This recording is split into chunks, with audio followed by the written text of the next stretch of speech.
Сәлем достар, мен сіздерге бүгін қазақ хандығының құрылуы туралы айтатын боламын. Қазақ жерінде 240 жыл бойы билік еткен Ақ Орданың хандары Ұрыс хан менен Барақ ханның ұрпақтары Жәнібек пен Керей сұлтандардың осы жерде қазақ хандығын қалай құрғандығы туралы айтамын.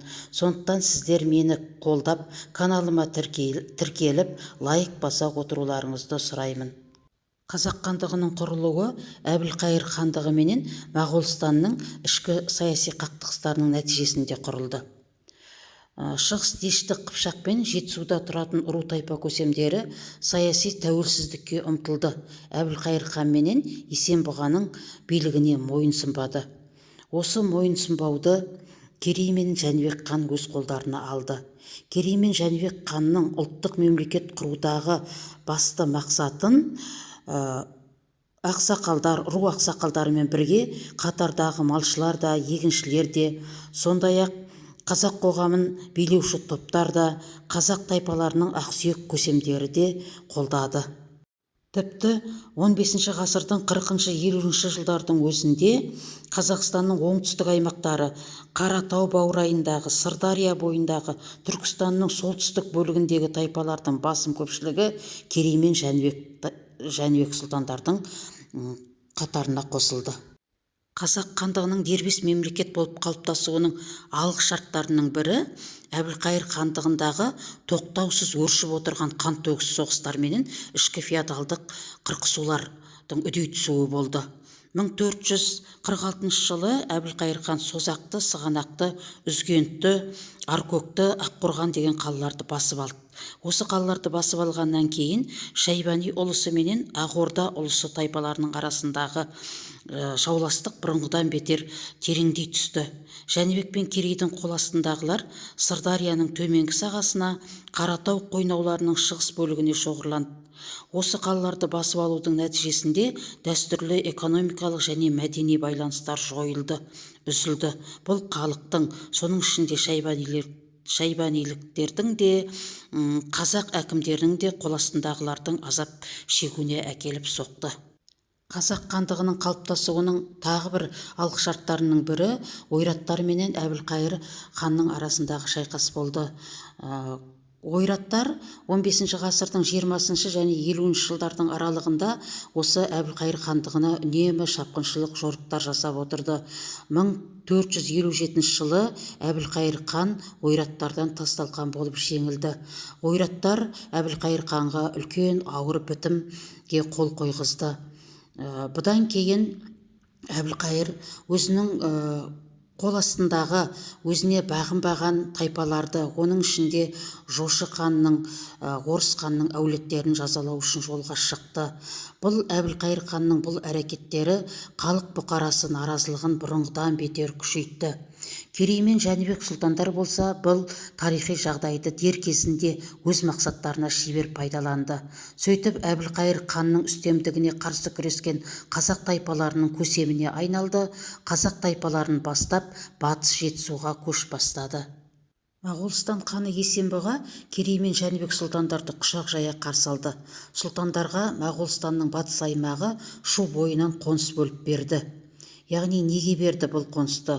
Бұл кезде Моғолстан Әбілқайырдың, Темір әулетінің және қалмақтардың шапқыншылығынан әбден әлсіреген болатын. Сондықтан Есенбұға қазақ қолбасшыларының көмегіменен өздерінің елінің қауіпсіздігін сақтап қаламыз деп үміттенді. Хандықтың алғашқы құрылған кездегі алып жатқан территориясы бұл Қозыбасы мен Шу аймағы болды. Бұл Есенбұғаның бөліп берген жері болатын. 1465 және 66 жылдары осы жерде қазақ хандығы құрылды. Бұл аумақ Жетісудың батысы, оған Талас өзенінің төменгі ағысымен орта ғасырлық Аспара қаласы енді. Ал оңтүстік батысында Қаратаудың солтүстік шығыс бөктерлері жатты. Қозыбасы тауы атақты Үшқоңыр жайлауы қырғыз жерімен шектесіп жатты. Осындағы аңызға қарағанда Керей хан тұрған осы жерде, ал Жәнібек хан қазіргі Шу стансасының солтүстік шығыс жағындағы Қантауды жайлаған дейді. Жергілікті халықтың айтуынша Хантаудың солтүстік шығыс жағында Жәнібектің қыстауы да бар. Бұл тауда үлкен Хантау, кіші Хантау және бала Хантау деген тау аттары әлі күнге дейін сақталған. Мұндай атаулар Жәнібек ханның бұл өңірде біраз тұрақтап қалғандығын байқатады.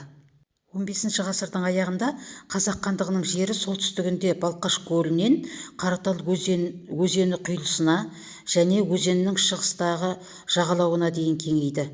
Батысында Сырдарияның оң жағасындағы Түркістан, Сауран, Созақ, Сығанақ қалаларын қамтыды. Солтүстігінде Сарысу өзеніне дейінгі аймақты алып жатты. Сондай-ақ Қазақ хандығына, жаңадан құрылған Қазақ хандығына, Әбілқайыр хандығынан, Моғолстан хандығынан, Ноғай ордасынан және Сібір хандығынан Қазақ хандығына көптеген тайпалар үздіксіз келіп қосылып жатты. Аз уақыттың ішінде Қазақ хандығының халық саны 200 мыңнан асып кетті. Бұл жаңа мемлекет Әбілқайыр ханға ұнамады. Сөйтіп Әбілқайыр хан 1468 жылы Моғолстанға жорыққа шығады. Бірақ жолда Әбілқайыр хан кенеттен қайтыс болғандықтан жорық аяқталмай қалды. Енді Қазақ хандығының негізін қалаған Керей мен Жәнібектің шығу тарихына, шығу тегіне азғандай тоқталып кетейік. Бірінші Қазақ хандығының ханы Керей болды. Керей хан Ақ Орданың ханы, Ұрыстың ұрпағы. Ұрыс ханнан Тоқтақия, одан Болат, одан Керей туған. Ал екінші Қазақ ханы Жәнібек болды. Жәнібек те Орыс ханның ұрпағы. Ұрыс ханнан Құйыршық хан туған, одан Барақ хан, одан Жәнібек хан туды. Жәнібек пенен Керейдің ұрпағы Бұрындық Жәнібектен кейін хан болды. Одан кейін Жәнібектің баласы Қасым хан болды. Осы Қасым ханнан кейінгі Қазақ хандығының бүкіл хандары осы Жәнібек ханның ұрпақтары.